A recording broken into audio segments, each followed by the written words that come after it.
Shalom rekan-rekan damai, selamat pagi, kita bertemu kembali di dalam Sapaan Damai Sejahtera, Rabu 31 Mei 2023.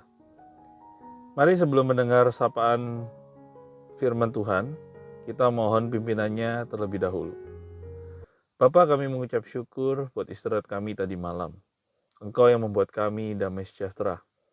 Pagi hari ini kami memulai dengan mendengar dan mengerti kerinduan-Mu. Tolong kami semua ya Bapa. Kami sudah berdoa. Amin. Tema kita hari ini adalah air sumber hidup yang terambil dari Yohanes 7 ayat 37 sampai 39. Yohanes 7 ayat 37 berbunyi demikian. Dan pada hari terakhir, yaitu pada puncak perayaan itu, Yesus berdiri dan berseru, "Barang siapa haus, baiklah ia datang kepadaku dan minum. Barang siapa percaya kepadaku, seperti yang dikatakan oleh kitab suci, dari dalam hatinya akan mengalir aliran-aliran air hidup." Yang dimaksudkannya ialah roh yang akan diterima oleh mereka yang percaya kepadanya. Sebab roh itu belum datang, karena Yesus belum dimuliakan. Demikianlah bacaan kita. Dari judul perikop yang kita baca bersama pagi ini, harusnya kita semua setuju bahwa air adalah sumber kehidupan.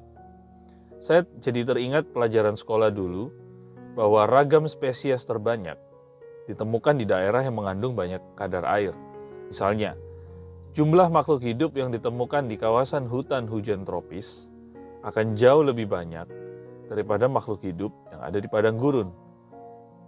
Lalu, dari segi menopang kehidupan, apabila manusia hanya diberi minum dan tanpa makanan, manusia bisa bertahan hidup kira-kira hingga 2 bulan. Namun apabila sebaliknya, hanya diberi makanan saja dan tidak diberi minum, manusia hanya bisa bertahan 2 hingga 4 hari. Bahkan di dunia pekerjaan saya, apabila produk yang kami jual tidak dipertahankan kadar airnya dengan benar, maka akan terjadi sesuatu yang namanya caking, atau kita bisa bilang dengan kempal. Nah, artinya bahwa produk kimia yang berbentuk bubuk kering yang saya jual tersebut akan mendapat tambahan kadar air dari uap air yang ada di dalam udara.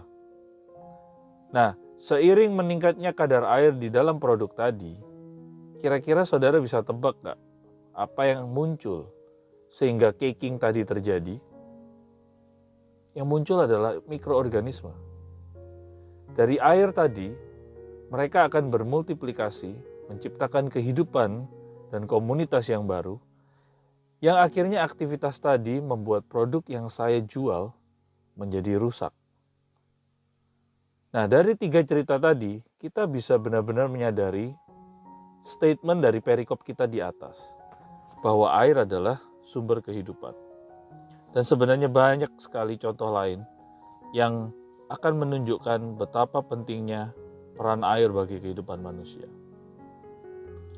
Ketika menyampaikan statement ini, 3 ayat tadi, Yesus sedang berada di Yerusalem.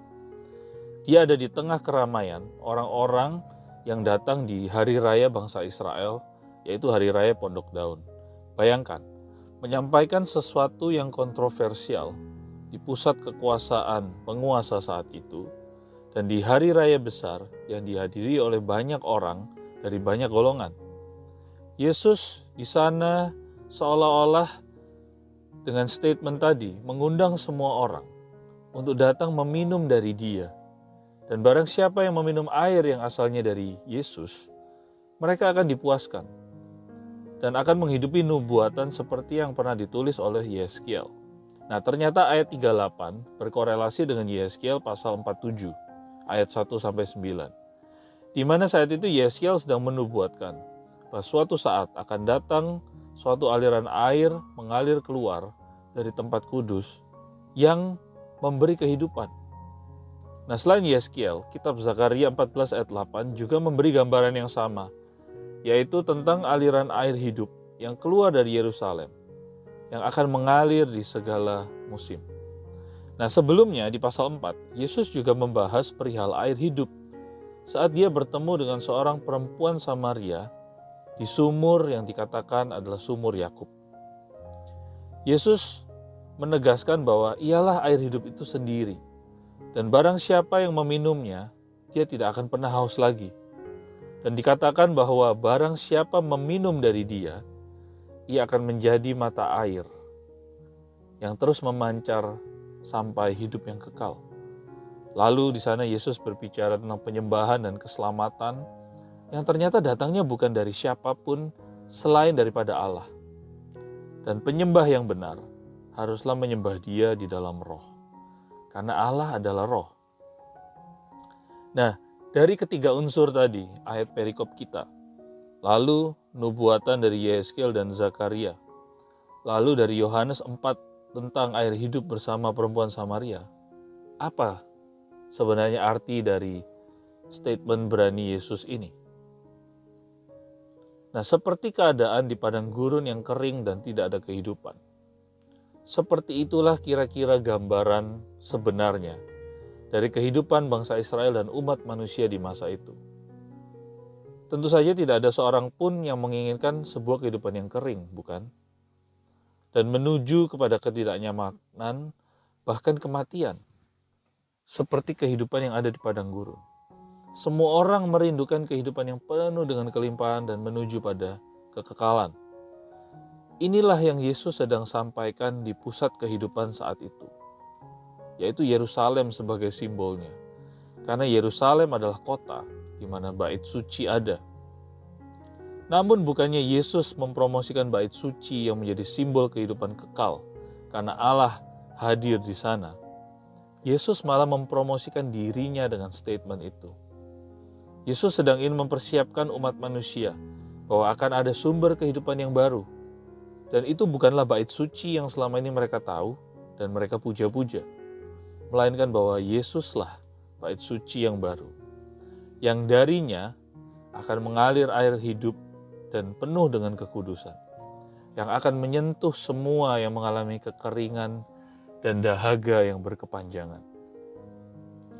Air hidup dan kudus itulah yang akan membuat kita juga menjadi mata air yang sama dan membawa kehidupan bagi apapun dan siapapun yang disentuhnya. Sungguh penggambaran yang luar biasa, bukan? Ini semua hanya akan menjadi mimpi apabila Yesus tidak mati dan bangkit bagi kita semua. Dengan kematian dan kebangkitan Yesus, perikop dari Yohanes, dan nubuatan dari para nabi ini semuanya tergenapi dengan sempurna. Yesuslah air hidup yang diminum oleh para rasul, yang akhirnya bisa menjangkau area-area yang tidak pernah tersentuh sebelumnya oleh kehidupan kekal. Dan ini akan menciptakan mata air yang bisa diakses oleh siapapun yang percaya kepada karya salibnya.